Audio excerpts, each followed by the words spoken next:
in your time frame. If you need a few more minutes, that's great. If you get bored of me sooner, just hit the eject button.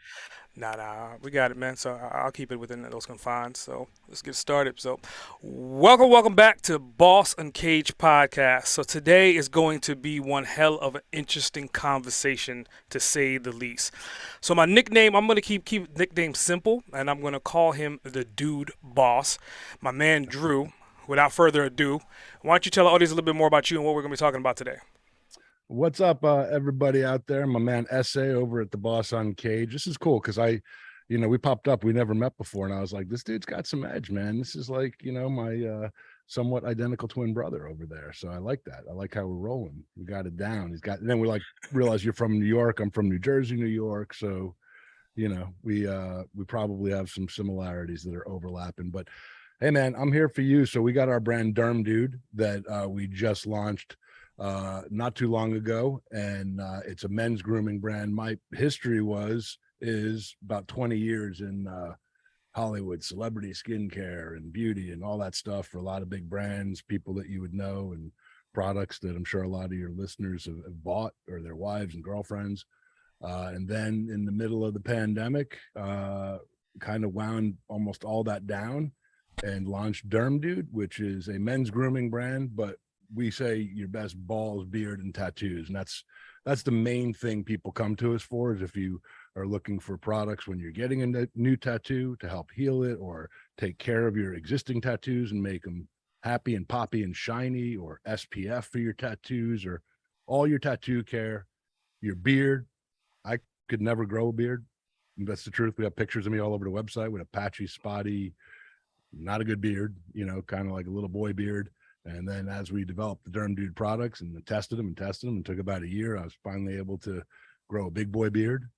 So we have our beard line. And then obviously we got our ball line, which is, no pun intended, been pretty huge for us. So, and our ball line's fun. We'll talk about it. Everybody wants good smelling balls, right? And great smelling balls, a win-win. Everybody wins. So It's so much to unpack from that introduction. I mean, I'll start historically, right? This start off with like the layman terminology first of all. Like, you're an Emmy award winning producer. Like, this start, like, how did you even get into that ball game to begin with? yeah, so I got to change that on our copy because it's like our third podcast today. We must have wrote wrong. Emmy nominated, so it's not. And you got it right on your end. I'm sure someone on my end inflated it up a notch, and even though it was 25 years ago. But so yeah, and Emmy nominated, did win a bunch of awards in the commercial world as well. But in that sense, so I originally went to school, college for broadcast journalism. Mm. I have a degree from the Walter Cronkite School of Journalism, which, to the people our age and older, they actually know who Walter Cronkite was. My 24-year-old social media manager over to my left, the young lady with green hair, is like, Walter, what? Who is that? What was he on YouTube? So anyway, had a degree from the Walter Cronkite School of Journalism at Arizona State, and was pursuing that as a news producer, journalist. And one of our newscasts, the one I was on, did get nominated for an Emmy. We didn't win, but it was cool. Even if we won back then, there was no eBay, so it's not like we could have sold the trophy on eBay and made like real money. Went down that path, had one of a bunch of like really big flame outs.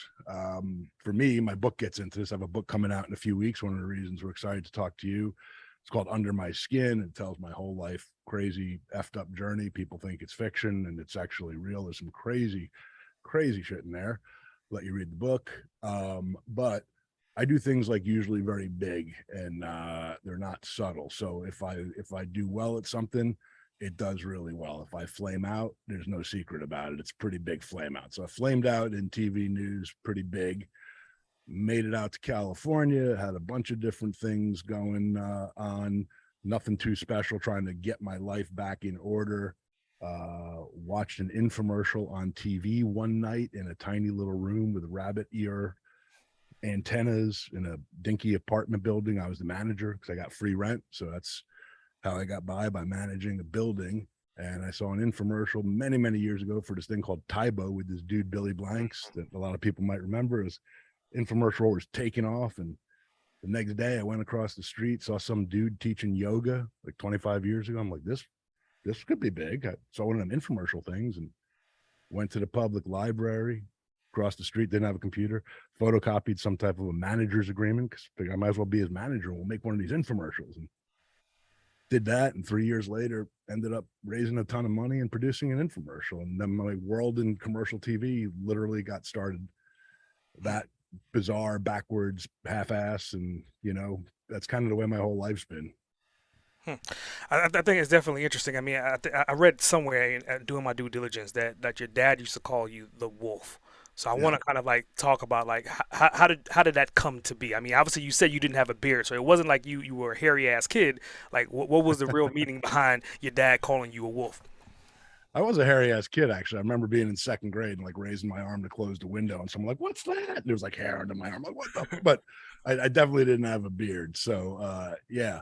So I grew up in a family of boys. It was me and my brother and my dad and my mom. We were talking before. My dad was a Brooklyn guy, played a lot of hockey, and not on the pro level, but played a lot of competitive hockey.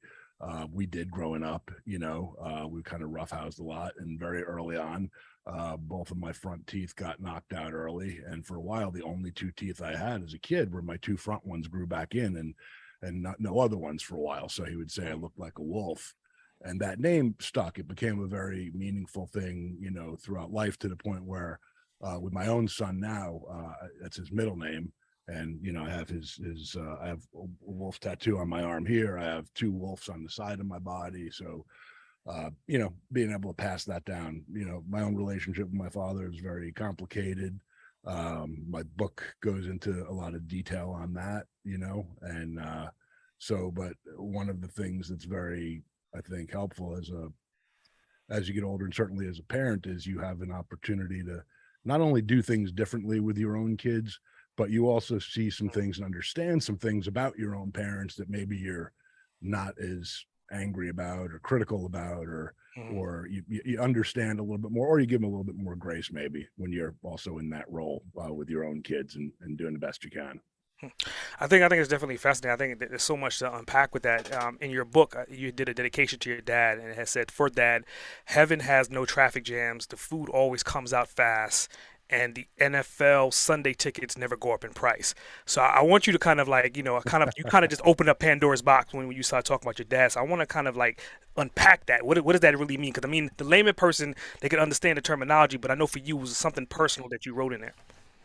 Yeah, well, I think, look, fathers and sons, I think, is a very powerful impact on any man's life, any boy, any grown up, any grown man. That and there's kids who grow up without a father. That impacts their life in a totally different way, and how you end up coming out, whether your relationship with your father was good or bad, or mixed or strong or weak, or whether your father and you had a affectionate relationship, or a very son, formal. Everyone has all different types. For me, it was complicated in the sense, I refer to one of the chapters in the book as, I said, my father, my friend and foe, and he was my greatest friend and my biggest foe, and I don't say that lightly.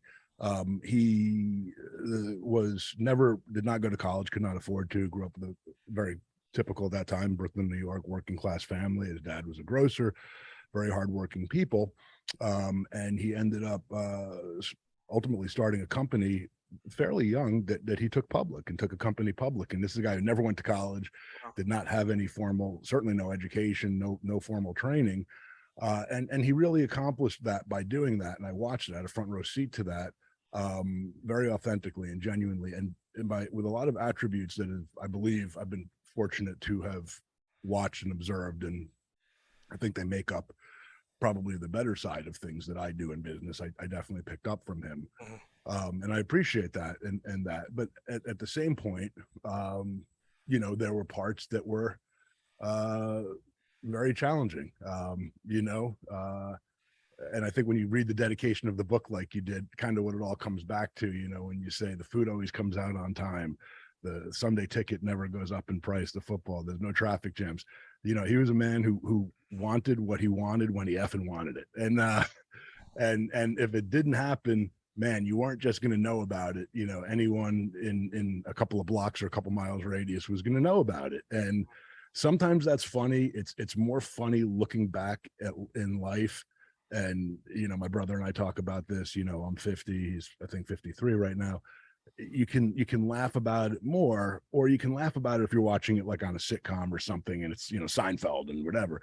But as a kid growing up, you know, some of those types of things taken to an extreme are not always the most ideal situation, or they're things that you look at and say, okay, patience, you know, calmness, a level of understanding. Those are some things I want to bring to my own son and my three daughters. And you know, there's a lot of amazing qualities from my father that I'm able to grow from even now, probably now more than ever.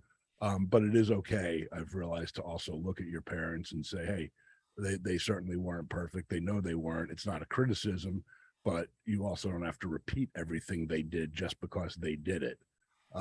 So yeah, traffic, you would not want to be in traffic with my dad. You would sooner get out and walk or hop a bus or just jump across the river and swim.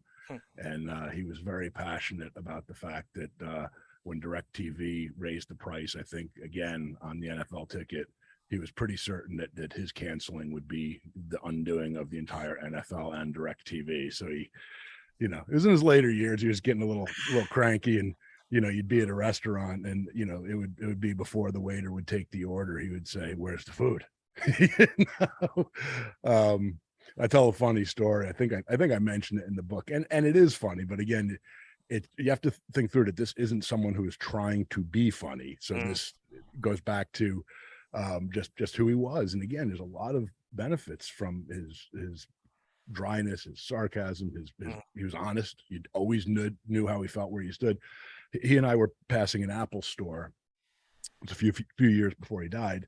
And I had taken him somewhere for his 75th birthday, he and I, and he was not a big technology person. I think it was the second version ever of the iPad. The Apple iPad had come out, and he was not aware of like how people line up around the corner with these Apple stores. Like, you know, you'll see now, like it's been a thing that you do for the fun of it. Like, I'm going to get online the night before because I want the first iPhone 14. I don't want the one that I could walk in tomorrow and get with no line. I need the first one, you know. Mm-hmm.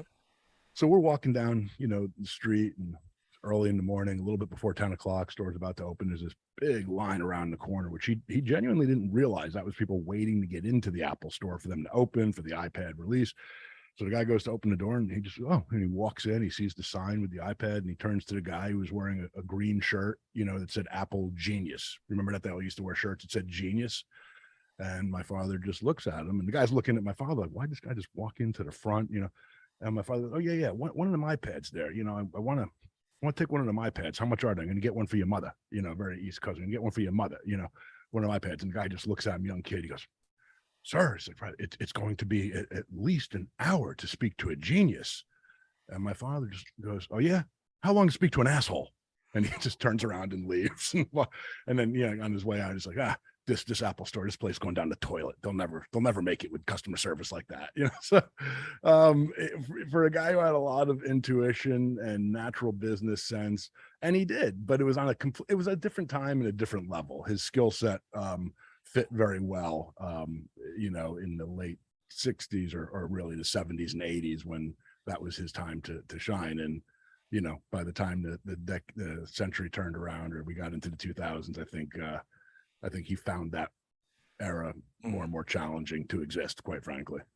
So, I mean, I think that's definitely funny, right? Considering that you have kids right now, and you have a brand, like one of your products names is Happy Sack Nut Love. Like what would your father think about the name of that particular product? And then I want you to kind of really answer, like, how did you come up with these concepts for the names?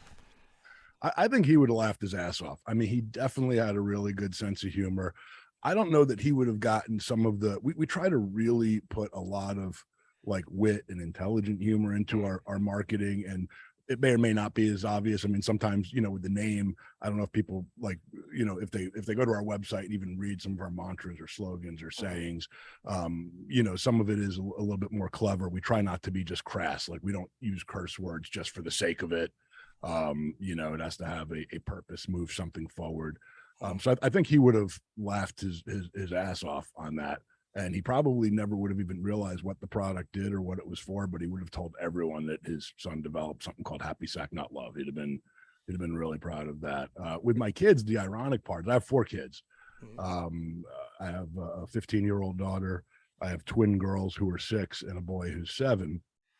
And, I was never a huge social media person. I found it to be more of a necessity to share some photos and stuff. I owned a pretty successful LA agency for 15, 20 years. So social media was part of our world. People were paying us for it. So I certainly couldn't be overtly anti-social media, and I had to understand it and know it, but it wasn't something I personally brought joy from in my regular day life. I don't want to sit there and, and I know there's a lot of downsides to it as well, and some positives. But TikTok had obviously come along, and we had set up a TikTok page for Derm Dude when we first launched. Someone who was like one of our assistants just set up the page, put up a few videos. Nothing really happened, never touched it, because I certainly didn't understand the format, all these weird sounds and people doing, I'm like, that's just not for me. And I'd even commented and said, if the only way, people kept saying, you got to get on TikTok, man, there's something that'll work for you on TikTok. And I'm like, dude, if I have to go on TikTok and make weird sounds and follow trends of people doing funny dances, this brand ain't going to work, because that ain't me. So we never really did it. And we were doing well in other areas of social media, paid marketing, and our brand was definitely starting to go in the right direction for sure. But about 2 months ago, my 6-year-old twins, all of a sudden I'm sitting there and they're playing with their nanny's iPhone or someone's iPhone. And I hear these sounds. I'm like, what are you guys doing? Like, oh, TikTok daddy, TikTok daddy. And they're very funny the way they speak. I mean, I call them my minions, because between my 3 little ones, like, they have a language of their own. And I go, you guys shouldn't be on TikTok. And I was, about to like say to who gave them their phone, why are they on TikTok? And I'm watching how fluid they are. And I'm like, what did you just do? And she's like, oh, I made graphics, daddy.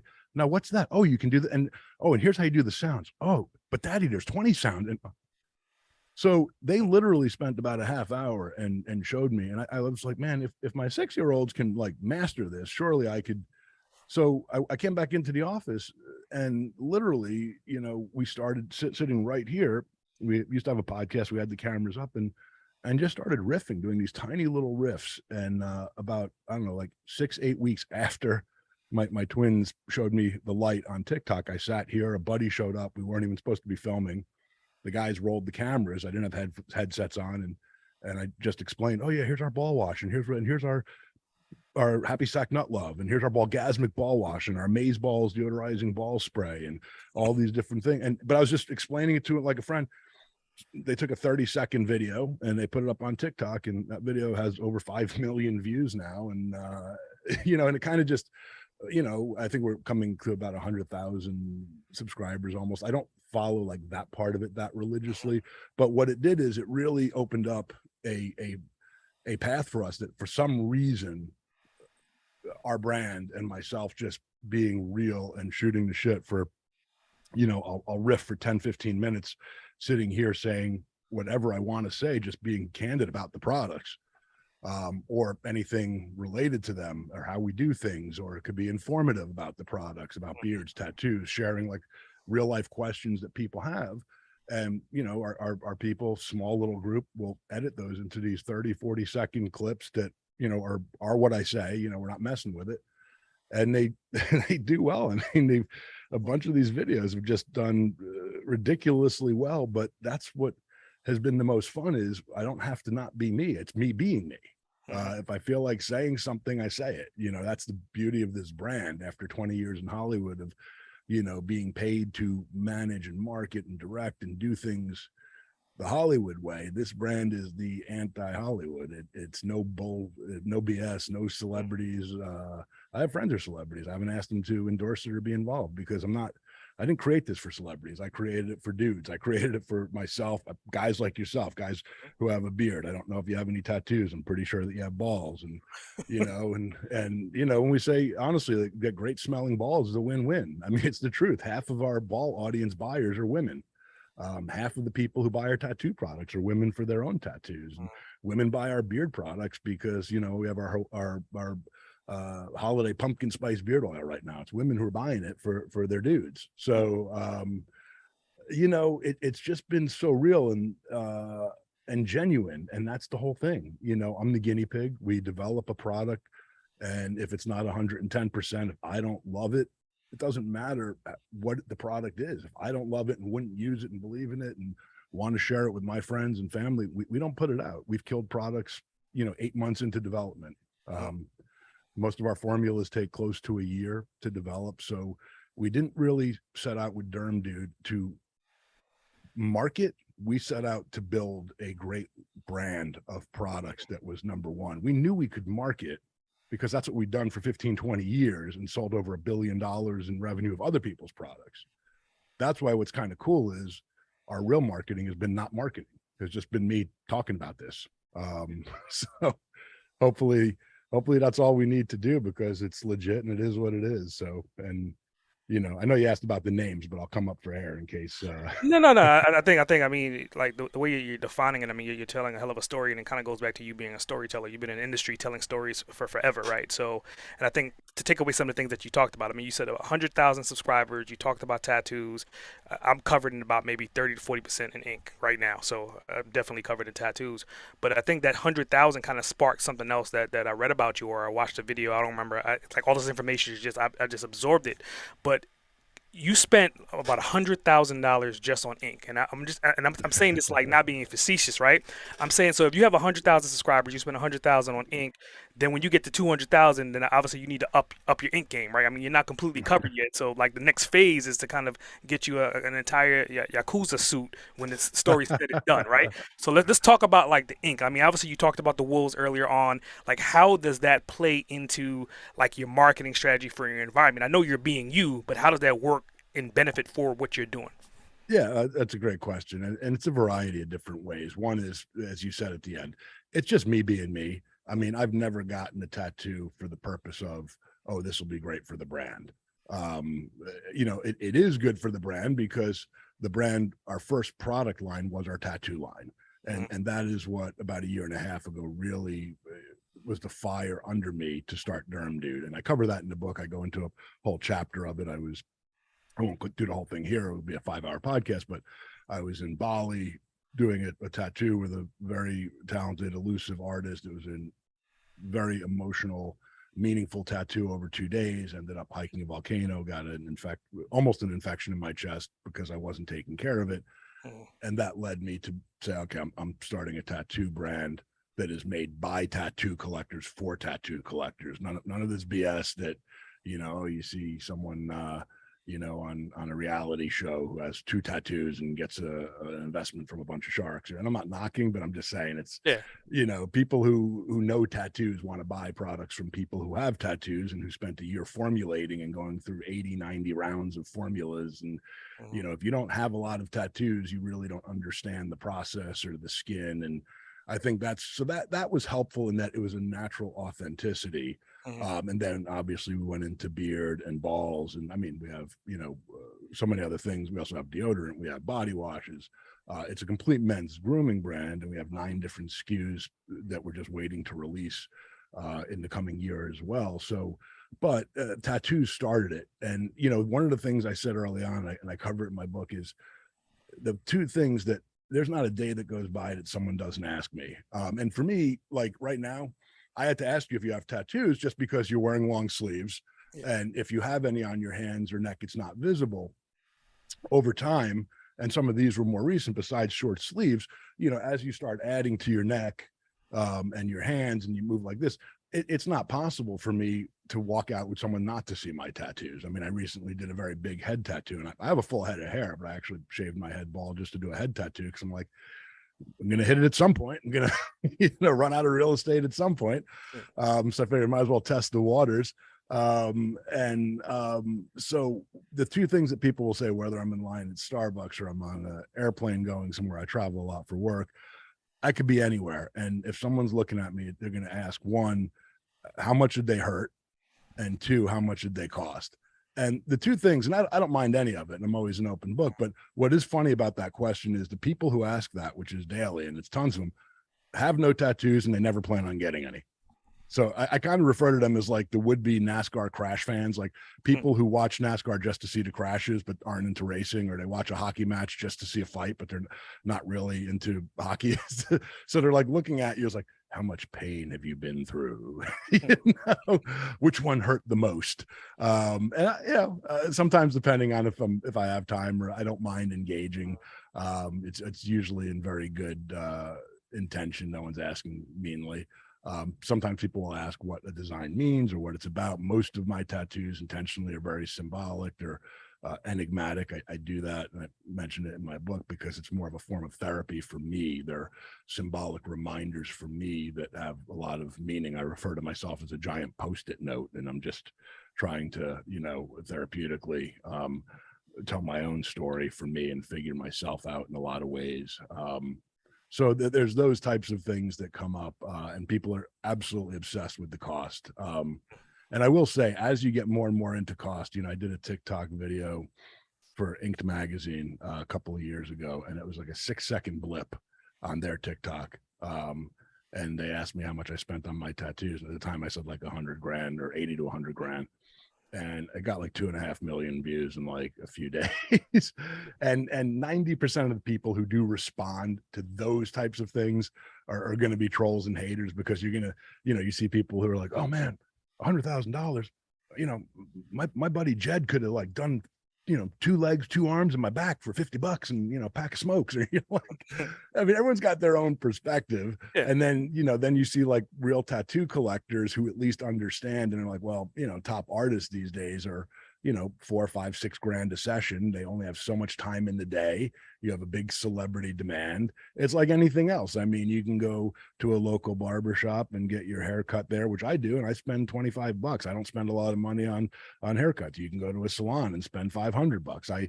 I don't really, I keep that, on the lower end. But for me, tattoos, as I've gotten older and have less real estate and have been in a position where I had more money than I did when I was starting out. But I also make a point of saying that some of my favorite tattoos and most meaningful tattoos were $50, $100. And I don't at all think that someone has to spend an exorbitant high amount of money on a tattoo to get a good tattoo. That's not at all what it's about. The reason for a high cost is a lot of variables. It's not necessarily the difference between good and bad. Yeah, I think.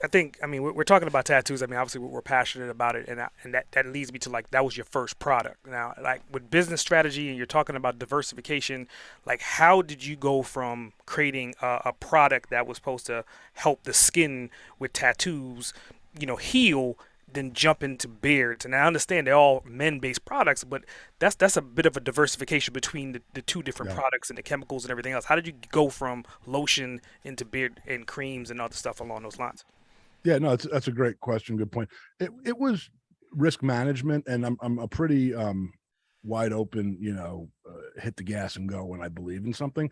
There's still a smart way, a proper way to go about something. So again, this is the world we'd been in for 20 years, was consumer products, skincare, whether it be for wrinkles, crepey skin, fuller, thicker hair, makeup. This had been our world, working on countless brands with top dermatologists that were developed at some of the best labs. So I was immersed in that world. And one of the things that I mentioned earlier is that I did not want to come up with a gimmick, 1 or 2 SKUs that sold several million pieces and that was it, and they flame out overnight and someone else comes up with the next, gadget or something that makes a big promise. I set out to build a brand that is growing and growing, and hopefully 30 years from now, and maybe long after I expire, becomes something that's a bit of a staple. That's really what I would love to see happen and believe, and I think we're setting the infrastructure to do that. And I think the category of men's grooming is hugely untapped. It was when I started, and it's still extremely untapped. You also have a bunch of people who every time they see a wave, they jump in the water, even if they've never surfed before, and they drown. It's the same thing, in this. Oh, well, they're selling this, they're selling bulk hair, they're selling tattoo. I can do that. I'll go online and order 200 products of someone else's stuff and stick a label on it. That doesn't faze me. Do it all day long. You ain't going to get anywhere. It doesn't work that way. People aren't stupid. There's a million reasons why that doesn't work.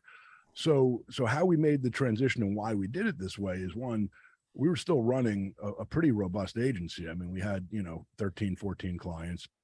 We were managing all of their brands, which has been very helpful in learning and growing and building a team and a staff to do everything.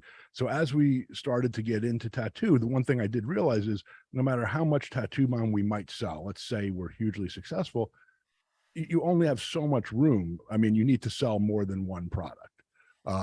And statistically, I'm not the biggest data junkie in the world, but I do like smart, simple, obvious data. Something to the effect of 33 or 34% of all Americans have one tattoo or more. So if you look at that number and you figure if you got one tattoo only, you're not buying tattoo skin cream to begin with, or lotion or balm. So when you start to really extrapolate and look back and say, how big is the tattoo artist? It is big, and it's getting bigger and bigger. It's absolutely a growth place. It's going this way, not this way. But we knew from the beginning that what I wanted to do is prove out the concept of setting up a business separately from everything else we were doing, setting up the structure, our process of developing our own product line. We had done it with a lot of other people. That's great. But when it's yours, when you're making the decisions only for you, when it's your own money, when it's everything that you're doing, you want to make sure that you're doing it right and you have all the right pieces. So the first thing that we did is we built out our bomb, and it was phenomenal. I mean, the product was phenomenal. I delayed it like 3 times because it wasn't what I wanted it to be. I drove people crazy. We lost a lot of money missing delivery windows that we were, promising that we were going to hit to ourselves, to our own financial internal goals. But when I knew we had it. And we named it Nuclear Bomb. And because it lights up your tattoos and it grabs your attention. And one of the things that goes back is that you mentioned, the names of our products and that how do we come up with them? And, it is deliberate. I mean, you look at the names like our beard shampoo is called Beardgasmic. It's a shampoo and conditioner, and our tattoo bomb, Nuclear Bomb, because one, we want it to be relevant. It lights up your tattoos. People want bright, poppy tattoos. But it's a statement. I want people to know that this is the best effing tattoo bomb that I believe exists on the planet. That's not making a claim. That's not putting anyone else's product down. This is from a guy who's been getting tattooed for 25 years from top artists all around the world, taking everything I know. I've been working with labs, doctors, dermatologists, every way, shape, and form. And I went through 90 plus rounds of formulations on our own product before I finally said, we got it. And I was very involved, down to, I don't want this ingredient, add this ingredient. No, let's get copaiba oil, because copaiba oil works really well on irritation. They use it sometimes for burn victims. It's going to be great for inflammation on new tattoos. It's going to help with reduce the redness. I wanted grapeseed oil and babassu oil because they're not only antibacterial, but the biggest issue that I had, and most people have with a lot of the products for tattoo out there, are petroleum based, and they're heavy and they're greasy and they sticky and they can smother. And I'd gotten infections using them, just in my experience. I didn't want that. So grapeseed oil is very lightweight. It's very, very lightweight. It's not greasy. It feels really good. Babassu oil comes from the Amazon. It's a great natural ingredient. And it has antibacterial benefits in it. We have rosemary leaf extract, which is tremendous for your skin, any type of skincare. So what we really did is, being in the skincare world for 20 years, we developed this skincare line that is great for your skin, whether you have tattoos or not. And if you do have tattoos, it makes it even better for your tattoos. But you can use our products anywhere on your body, and you'll have that amazing result. And that's what we wanted. And the other thing is that being in the world of skincare and corporate skincare, you see behind the glass mirror, you see behind the curtain of the wizard, and there's a lot of BS out there, man. Probably more than people even realize. One of the common terms in skincare, and I'm not saying about any one brand in particular, but a very common practice that anybody who's been in the skincare beauty industry will tell you about, if they're honest, is called fairy dusting or marketing levels. And what that means is I can pick up any product, and yet you have to list all of your ingredients, which we do. You don't have to list your percentage of ingredients. So in other words, when I'm talking about, we use, like, for instance, this is our Nuclear Bomb that we were just speaking about. When I'm talking about copaiba oil and I'm talking about rosemary extract, rosemary leaf extract, babassu oil, grapeseed oil, these are expensive ingredients. They cost a lot of money. You can market those. You bring those up and explain them the way I did, and people go, oh, those are really important. I want that on my skin. Great. Well, I may use a very high level percentage of those ingredients to give the consumer the best result possible. That costs me much more money to make this because the ingredients are what cost the most money. Joe can go out down the street and use the same ingredients, and he can just sprinkle the tiniest little bit, a fraction. It's called fairy dusting, and then he can write the same ingredients on the back of his. The consumer doesn't know. You're looking at the labels. It's not clear. It doesn't have the percentages. So at the end of the day, Joe can sell his for a third of what I can and still make money, but he's not really putting the proper amount of ingredients to give the consumer the benefit. So, you know, in general, the world and the economy and businesses tend to have a way of working themselves out. Those, you know, snake oil type of people tend to go away. They don't last.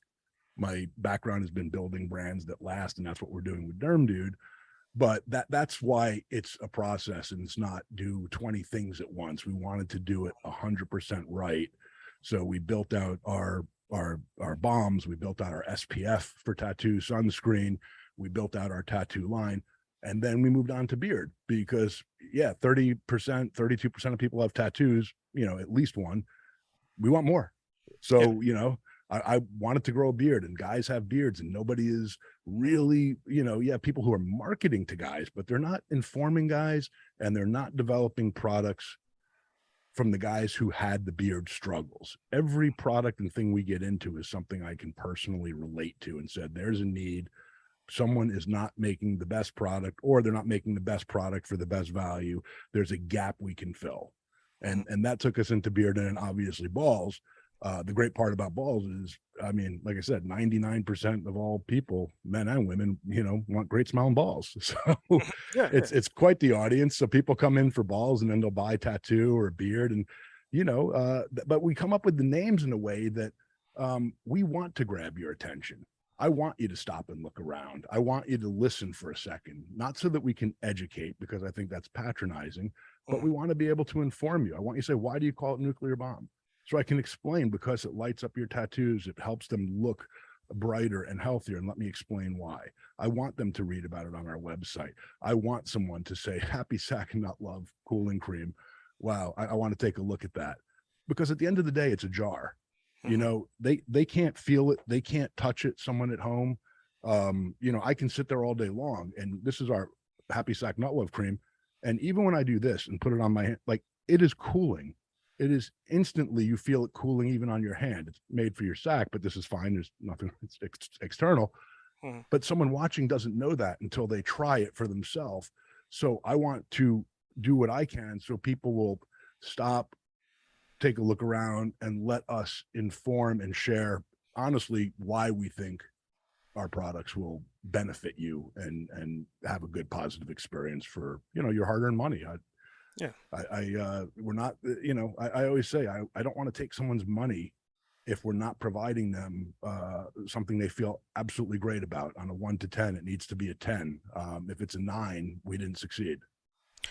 I think, I mean, obviously, just hearing you speak, I mean, there's obviously two sides to your, like, I mean, your brand and your image. You're a man's man, but obviously there's a softer side to you. And I'm not saying this to kind of talk down. I'm saying this because it's like, in order for you to be who you are, you have to have both sides to be able to understand the market sector. And it also goes to you being as a parent. So I want to kind of talk about that side. I mean, your dad was an entrepreneur. You grew up in that environment. You understand that. And then I think it was chapter 8 in your book. It was the kids, the ultimate clean slate. So I want you to kind of like talk about that a little bit more so from the standpoint of, because like with me, my kid, when he was younger, like your story, you had 50,000 images. I had like 40 something thousand images on a device, and I uploaded them to the cloud. So I want you to kind of talk about the experience of going to Ethiopia, getting Zoe, having those 50,000 images, and like, what did that make you feel? Yeah. For me, well, 3 of my 4 kids have had, you know, very serious medical conditions, near death. That changes everything, no matter what, beyond belief. So Zoe, our first, we were adopting her from Ethiopia, and we were very, very blessed in that I think she was what they call referred, or referral to us, when she was 10 weeks old, which is highly unusual. That was much younger than would be the typical, for a lot of reasons internationally, but there were reasons why. And she was in our arms when she was 4 months old. So that we're very thankful for that. Obviously, that's just when you're adopting a child, especially a baby, you would obviously want your baby in your arms as soon as possible.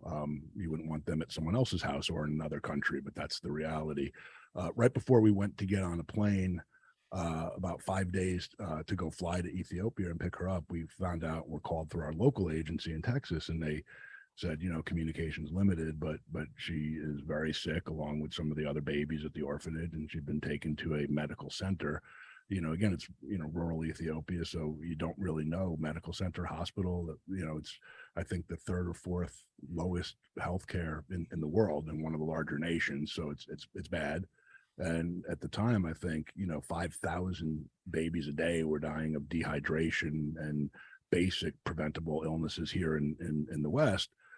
And when someone says that your child, your baby, even though you haven't met them and picked them up yet, she was ours. She was ours. We had pictures of her as a little 10-week-old, and it named her and everything, and had her room ready. And when they said we don't know what's going to happen, she's unconscious. And it's not like there's Zoom, it's not like there's FaceTime. Even today, communication is not very good with Ethiopia, but back then, forget about it. It might be a day or two before you can even get someone on the phone, who then might have to, get information from a rural area. And again, you're dealing with third world, orphanages, and these kids are not necessarily the priority sometimes of third world governments, the orphan kids. So thank God she pulled through, and a week later we were there and got her and held her in our arms and brought her home, and that definitely impacted, I think, I joke, but I mentioned that, I think when she was 8 or 9, I was, hey, baby, be careful.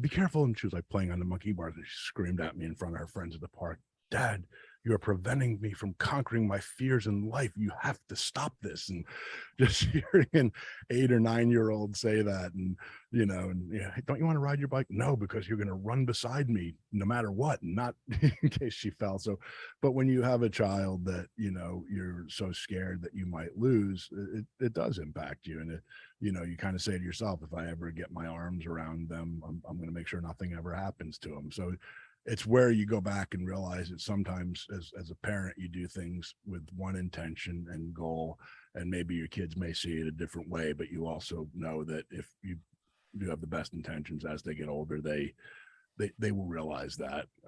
There's a clear line between that or someone who's like, being abusive or towards their kids. Loving them too much is definitely a better option than the opposite. And then my other 3 were born in the U.S., but a lot of different unplanned medical things that thankfully are either under control in some cases, or have seemed to have worked themselves out. Some still in process, but I just think that the love you have for your kids is hard to put into words unless you have kids. Then it. And then the pain of seeing your child in any type of hurt or harm, especially medically, there is no worse out of control feeling in the world. You can make 1,000 promises to God every day, no matter what you believe, what God you believe in, what you do believe, don't believe. Crazy things go through your head, when your kid is in the NICU and you don't know if they're going to make it in the US or whatever's happening, which I've been through all of that, and you make these stupid things. Hey, God, I'll cut off my right arm if you need to, hit me in the balls with a baseball bat 10,000 times, but Jackson will be okay, or Harper will get better. I'm up for it. Yeah. Just weird, stupid stuff where you're basically trying to offer whatever you have to anything stronger than you that has maybe more control than you do, because you're hopeless to take care of your babies and your kids, because it's everything. Yeah, I think on that note, obviously you're talking about in an environment to where potentially you can be hopeless, right? So let's say your 4 kids, they decide to get into business, right? They decide to become entrepreneurs. Maybe one of them decides to take up where you leave off with your company right now. What words of wisdom do you want to leave behind for them when they hit those times of difficulty, those times of hurdles? How are you going to tell them to then overcome it and to push forward? Yeah.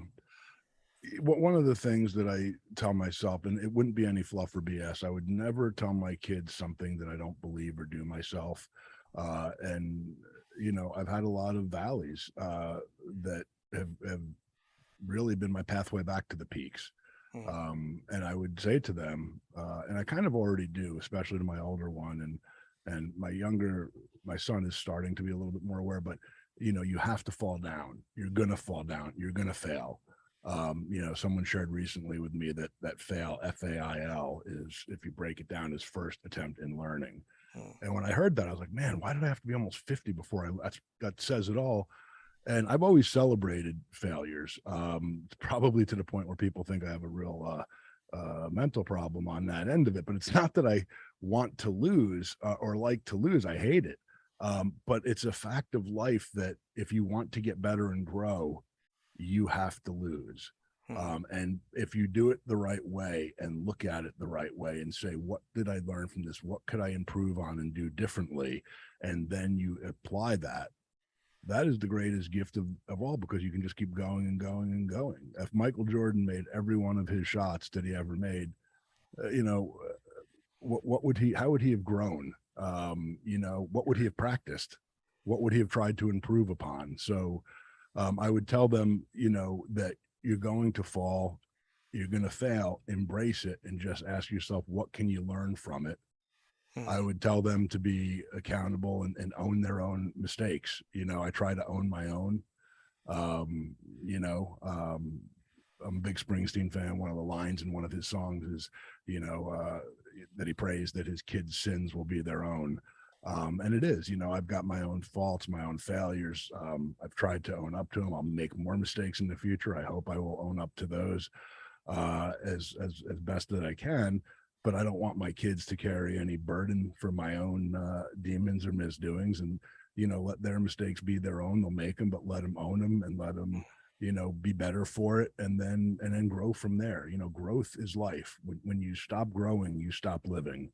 And I want them to have a very, very, long, happy, fulfilled life that doesn't just bless them, but blesses, everyone they come in contact with. And that would be, the nicest legacy I could ever have. It wouldn't be the number in a bank account. It would be, the four vines, the four paths and directions that my kids go and continue to, feed the world for the future. Yeah. So those are among the top things. And the last one I say, if I break it down to three, is don't feel sorry for yourself or blame other people. Human tendencies, I felt sorry for myself earlier today because Starbucks was out of my favorite drink that I tried to order, and so we all fail and have, and you slap yourself and be like, you big, yeah, right. So we're human, we have our moments, but obviously it's a shallow example. But don't feel sorry for yourself when you do snap out of it, because when you feel sorry for yourself, that is poison. You're poisoning yourself. You're poisoning others around you. If you want one guaranteed way not to pull yourself out of a tough valley, it's to feel sorry for yourself or to blame someone else. You don't have to be happy about where you are at any given point. You don't have to say this is great. You don't have to BS or fluff. I don't agree with that at all. Be real and be focused on where you want to go and how you're going to get there. But don't sit there and have the woe is me attitude. And I really try to instill that in my kids, even from the earliest ages. Like I said, my twins just turned 6. My son is 7. Whether it's, when they're playing basketball or flag football or in school, whatever it is, they're old enough to have some understanding of, if you make a mistake, own it, apologize, get back in life and just improve on it. Even on their level, they can understand that and start working towards it. At that point. Yeah, I think it's interesting because obviously you're setting up the foundation for your kids. So like my next question is a little bit on the sci-fi things, right? But if you had an opportunity, right, to spend 24 hours with anyone, and that person could be dead or they could be alive, and you could time travel back and spend 24 hours with them, who would that person be and why?